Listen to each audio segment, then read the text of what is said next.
Danas, sutra, juče. Autor Vojkan Đurđević.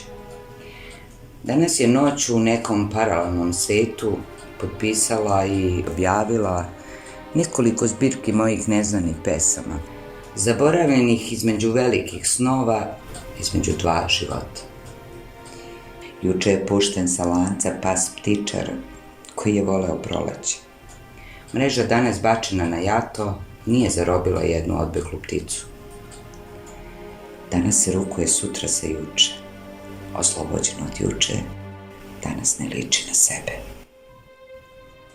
Danas ne ume tako nadrealno da bunca kao juče ili sutra. Danas između tvojih i mojih obala unazad teče reka što je zaboravila da žubori.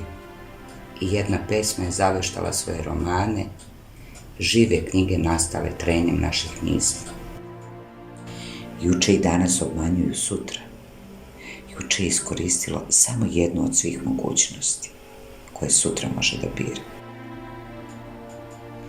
Sutra ću bez kolebanja na mostu i na ćupriji platiti ceh, jer verovah obećanjima nastalim u tišini između dve stihije. Sutra ću zidati hramove od svojih neizgovorenih reči. Doručak će imati ukus hladnog znoja. Sva ridanja koja sam zadržao u sebi izbljuvaću po nedoličnoj čežnji patetike. I prestaće da se kotrlja kocka bačena. Onda, kada je jedno sunce bilo najcrnije nebesko telo. Puštam svoje juče da se žari u plamenu sadašnjosti. Svoje danas zadržavam u meni da gine. I vedrom svodu iznad nas prepuštam svoje sutra.